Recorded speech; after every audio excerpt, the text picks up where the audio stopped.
Brandon back to another set of SexxxPerTease. Today's question is, I found out my crush does Tina, aka Meth. I don't know if I should still be interested in them. What should I do?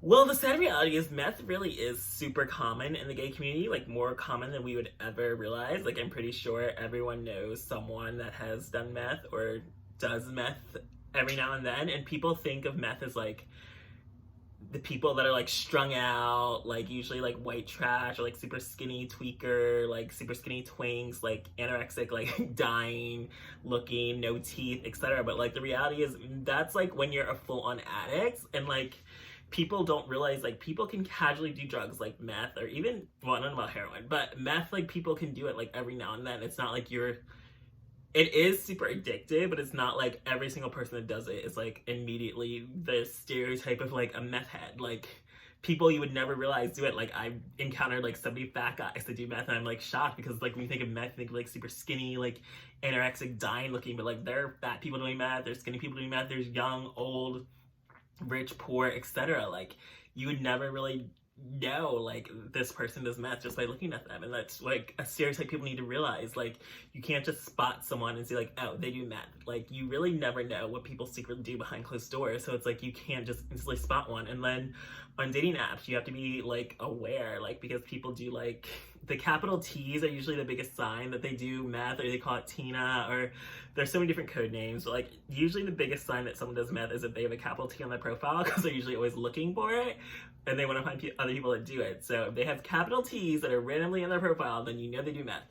But the sad reality is like it's completely fine if you're not comfortable being with someone that does meth. Like I would not want to be with someone who does meth, and then it's also like you never know what someone is secretly doing, so it's like you have to like ask the questions, or you have to like make sure they're being honest and open with you if you do ask them about it, because it's like people are good at hiding drug habits, so you need to really just be alert about it. So it's like you are complete in your right. Like if you're not interested in this person anymore, if it's a complete turn off to find out they do meth, like that would turn me off. Like I don't want to be with a guy that does meth. Like that's just not something I'm comfortable with, and it's not something I want done around me. Even though I did like, I've never seen it done. And like one time in Atlanta, like someone was in my apartment complex, like some guy on an app, and he said he was doing it, and like I've never seen it. I didn't know what it's like in real life. Like I wanted to observe someone doing it, and like I went upstairs, I like hung on him for like 20 minutes. I saw him smoke it, like because I'd never seen it before. Like it's like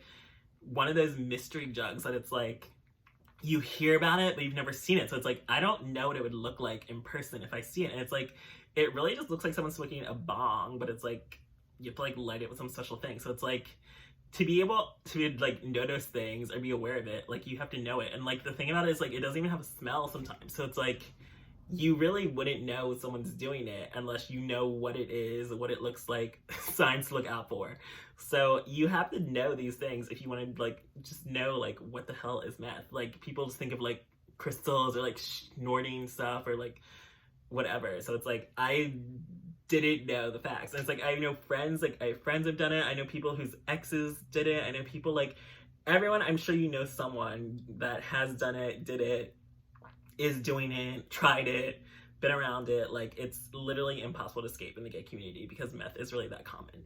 But personally speaking, I'm not comfortable with someone that has capital T's on their profile, or someone that does meth, someone looking for meth, someone that occasionally does meth. Like that is an absolute like deal breaker for me. Like the only drug I'm open to a guy really doing is weed, and even like cocaine. I've never been with someone I know that does cocaine, but like I feel like those are more acceptable ones. But like I mean, I would rather not be with a guy who does coke, but weed is pretty much the only drug like I'm comfortable with or do like have done. Like I've never touched meth, heroin, cocaine, etc. Like I don't want to. I don't want that in my body. I don't want that aging me. I don't want that fucking up my life. But the sad reality is a lot of people do it, and it is surprising that so many people do it, because it's like, you know meth is bad, you know meth will fuck you up, you know meth could kill you, you know meth could ruin your teeth, your looks, your body, etc. And yet people still do it. And I think it is because once you do it, it's like the greatest high you've ever experienced or possibly will ever experience. And that's why it gets so addicting to people and why they do it like multiple times, because it's like you never feel that good again. But I hear it's like the worst absolute feeling when it comes down and wears off. So that's why people keep doing it, because it's like when you don't do it, you feel miserable, depleted, disgusting, worthless, etc. And then they do it to make themselves feel up again. So yes, meth is scary. I definitely would recommend avoiding it at all costs. Don't try it, don't be around it, avoid it. And if you're not comfortable dating someone that does that, that's perfectly fine and acceptable. Like, you don't have to accept other people's drug habits if that's not something you want in your life or around you, because people are gonna do it around you. Like, if they like to have sex on meth, like, they're gonna want to do it. They might even offer you some. So it's like, if you don't even want that in your life, in your situation, in your anywhere near you, especially just avoid it at all costs and avoid people that do it, and know that this is not something I want around me. So that's perfectly fine for me to say, yeah, I'm turned off to find out that this guy I thought I liked has a drug habit involving methamphetamine, so I don't want anything to do with him. So, thanks for joining me for this episode of SexxxPerTease.